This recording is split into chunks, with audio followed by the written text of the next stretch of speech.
Jenny brought my saddle down. So I'll have to buy a new breast collar and a new girth, because the ones that were in there were like totally messed up from just the atmosphere, the room they were in and whatever. But I was thinking about it. I don't think I've touched that saddle since I rode Tish last.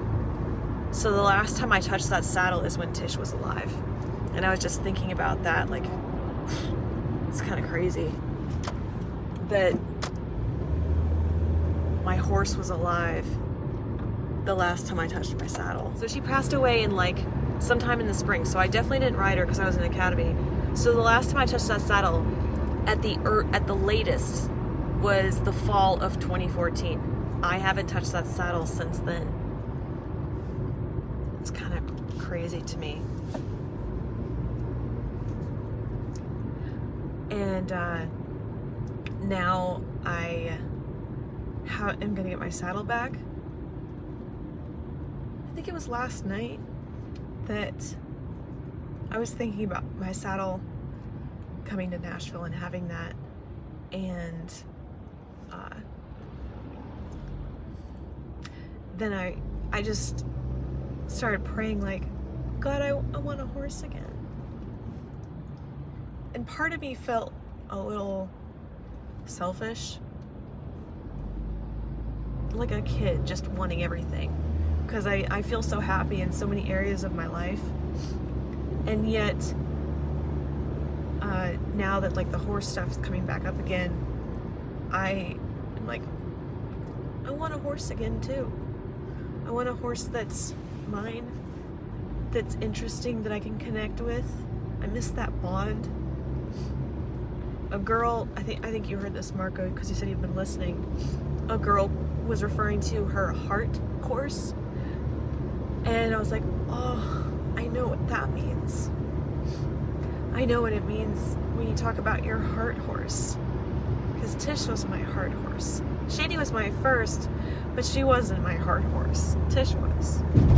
And yeah, losing Tish. In a quarter mile, use the right 2 lanes to take I-40 east toward Nashville. Gutted me to the core. I was talking to one of the girls when I was volunteering last weekend at the trail riding place, and I told her about my heart horse who passed away in 2015, and I was like, I told her, I was like, I've never experienced grief like I experienced when she passed. And the other girl's like, oh man, I know. She's like, I know what you're talking about. And so it was just nice to bond over that with a stranger, of knowing the agony that comes from losing your horse. Not all horses, but certain horses. And I don't know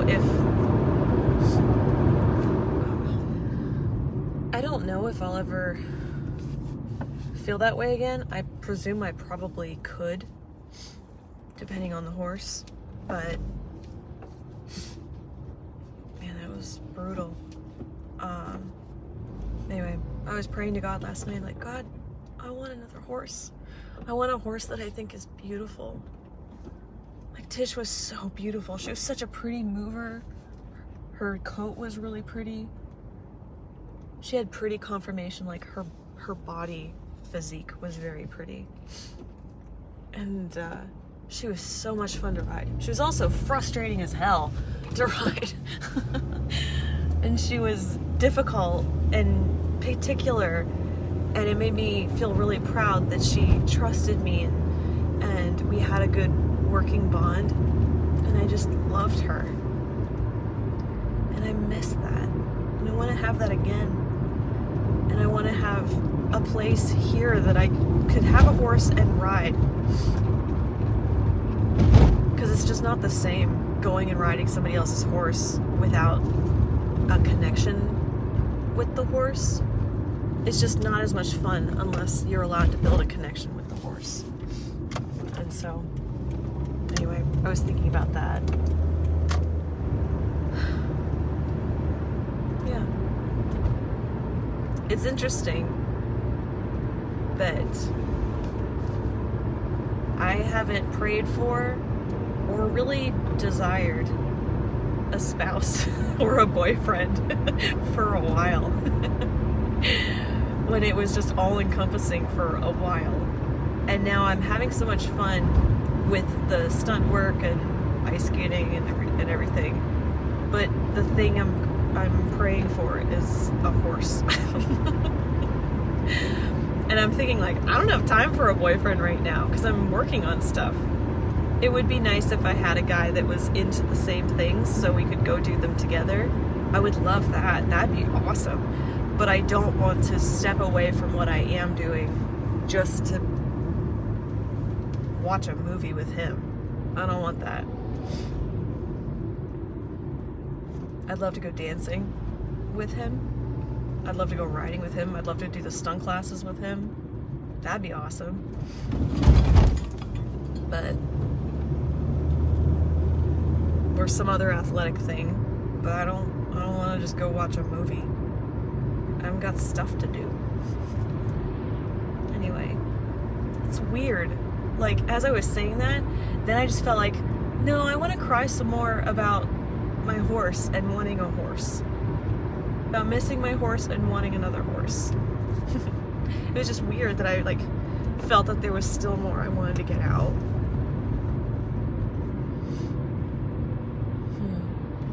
Odd. I want to share another thing. I was listening to my Marcos and just kind of processing my own processing. And what I heard that hit my head was, I heard myself say, I haven't touched the saddle since I was in academy, since before that. And I just drew the parallel, like, oh wow, Tish passed away while I was in academy, starting law enforcement. Like, that was, I had started preparing for the job, but I didn't start doing law enforcement training until academy. And she passed away while I was there. So it was like my horse life ended when my law enforcement life started. And now that I'm doing stunt work, it's like law enforcement's coming back into my life. And at the same time, I'm also going back and doing horse stuff for the stunt work as well. But it's like, I've been thinking about it since I moved to Nashville. I've been thinking about finding a place to go riding, and a couple times over the years it's been come up in my heart that I wanted to find a place, and I kind of looked, I didn't find what I was looking for, and I stopped looking and gave up. And I've done that over the 5-6 years that I've lived here, and it wasn't until the stunt work started that, like, okay, fine, within like a month I started looking for horse stuff, or a month or two. And now I'm just like, well, this is weird. In mere order, it's coming back. Like, my horse, I went to law enforcement, went to training, my horse died while I was there. I started law enforcement training, and I'm starting stunt work, and I'm looking into horses again. And I'm just like, I'm thinking about the biblical concept of the chiastic structure, where one of the ways that they'll articulate something, the importance of a story, is there will be, it will be kind of like this sort of picture. So sure, like this. So at the beginning of the story, they'll reference something, and then they'll reference something, and then they'll make their point. And then they'll reference something that matches up with this or is the exact opposite, but you can tell they're connected. And they will do the same thing on the end of the story that reminds you of the beginning. And that sort of tiered approach where one concept is said only once. And in the chiastic structure, the thing that's said only once in the middle that's surrounded by the other mirrored points, That's the point they're trying to make. Like, that's the most important point. And it feels like my life has been, looking at that, it's been like a chiastic structure with the horse and the law enforcement, and in the middle has been God. It was like I was doing whatever the hell I wanted, and then I met God, and then I got rid of everything I wanted, and now it's like beginning again. Anyway, I bring that up because I just think about, I'm bringing it up as encouragement to myself that my heart's not burning with passion in this place just to burn me alive. It's burning with passion because it's bringing me warmth. And right now it's just felt cold, or it's felt like I'm too hot. And I'm just hopeful that soon it's going to be a comforting passion instead of a damaging hurt. I feel like I'm daydreaming of how this could play out. And God's better than you can ask, think, or imagine, so hopefully it's better than this. But I'm thinking, like, man, what if I was able to find someone who had a horse that was like kind of different, like maybe it's an older person, and they bought this horse hoping it for some purpose, but it ends up being like more of a needier horse that requires much more attention, or they're kind of have wild tendencies, and the person was looking for a calmer horse for their old age or something. And so they have this horse that they know is really good. They don't want to get rid of it, but they're also not really using it because it's not what they need. And I'm hoping that, like, maybe this person has a lot of property and money and whatever, and so it's not a hindrance to them or a problem that it's a cost to keep this horse, and that I could come into the picture and that I could work with this horse, and then it could end up being mine. And then at some point, maybe it would become clear to both of us, like, okay, this horse and you are a good match. And maybe they'd let me board it there until I had my own place. And I could start paying for it.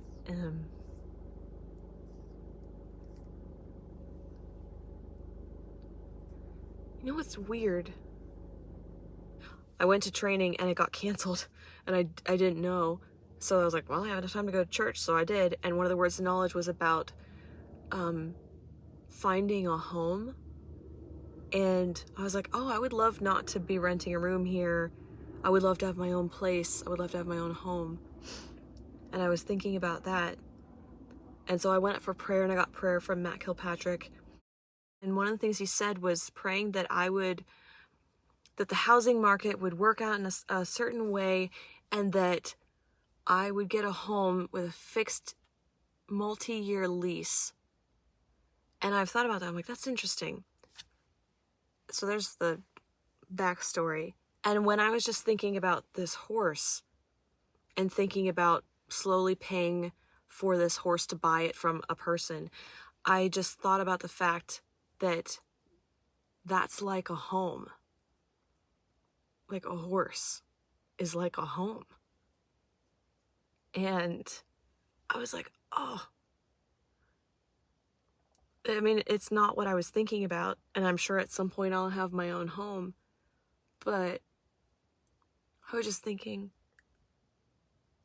oh, man, if that would be so amazing if I was able to have a horse somewhere, and when I was with that horse, it was like I was home. Like my heart has a home.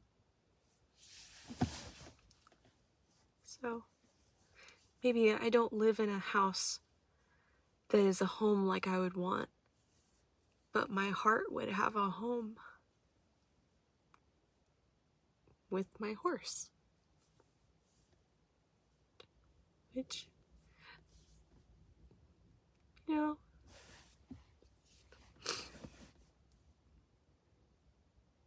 I guess that's actually a really good picture for it. Like, when Tish died, Mom didn't tell me when I was in the academy because she was worried it would cripple me, which was accurate. It did when I found out.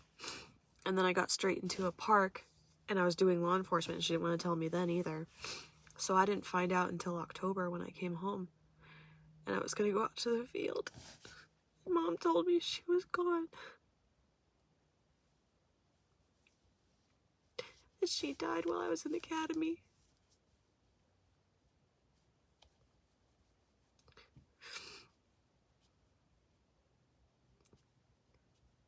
And I guess a metaphor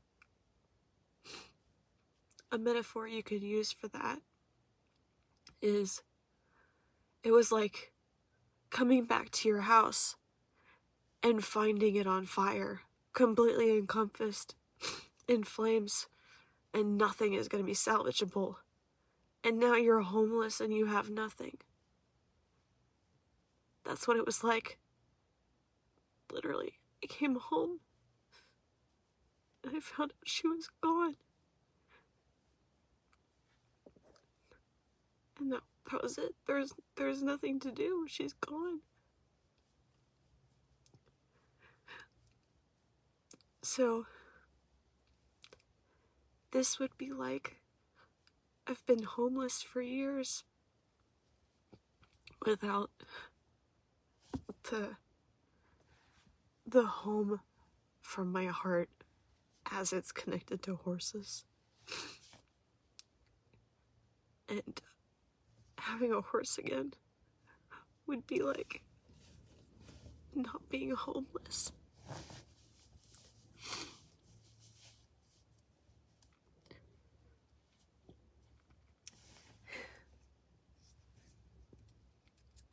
So,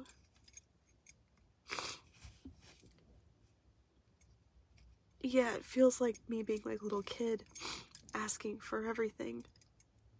But this actually is a really big deal to me.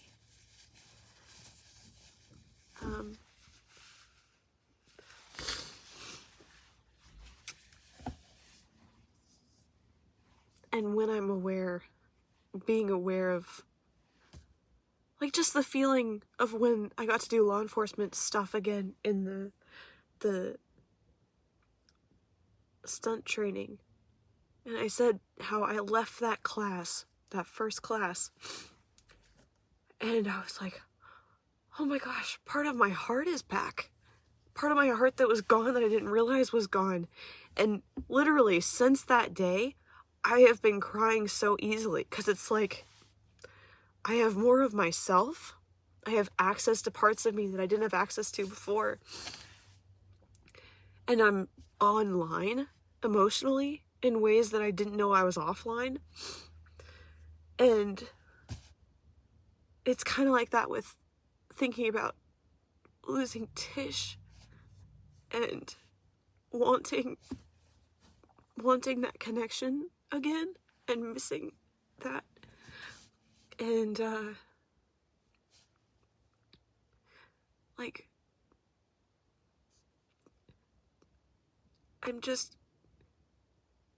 I'm hopeful and confident that if God's seemingly in the business right now, like, that I feel like it's the right season, that God is bringing back these broken parts of my heart, restored and in the new season. And he brought back that part of my heart that was in law enforcement. And so I'm just expectant that he's going to bring back that part of my heart that became homeless when Tish died. When I found out Tish was gone.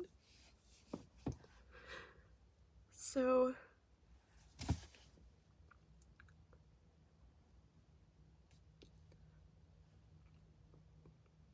I'm searching the horizon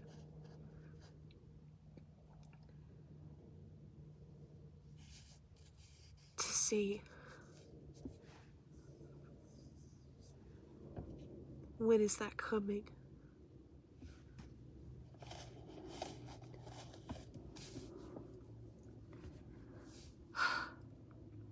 You got a lot of Marcos. I gave you a lot of friend homework. But you're getting really pure parts of my heart through these Marcos.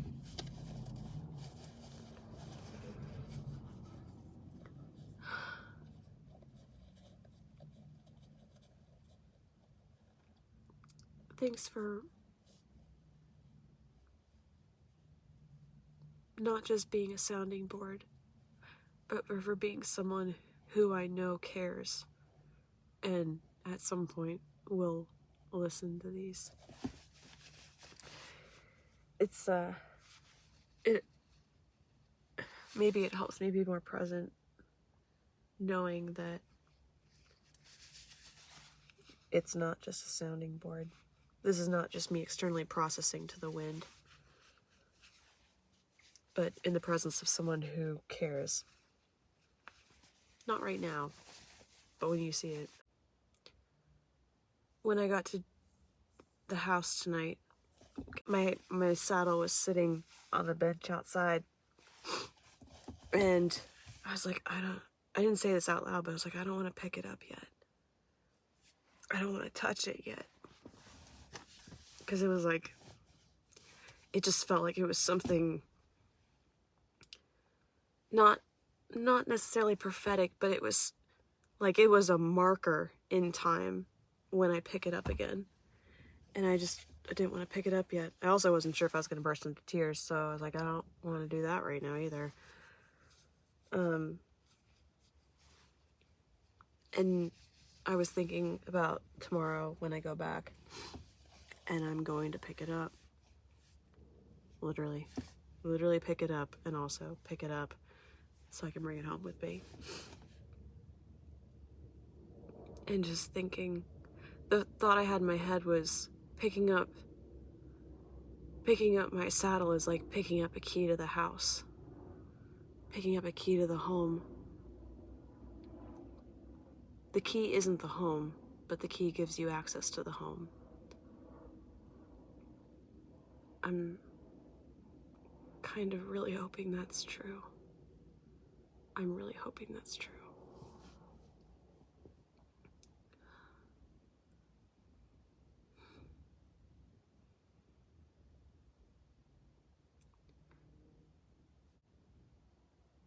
If and when it crosses your mind, if you could pray for that.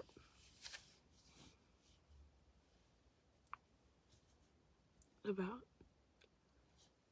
the horse that God has for me. Because there's one somewhere. I don't know where it is. I don't know if it's been born yet. But the horse God has for me is somewhere. And it's just a matter of time. Matter of Time is actually the name of one of my friend's horses. That was her horse's registered name.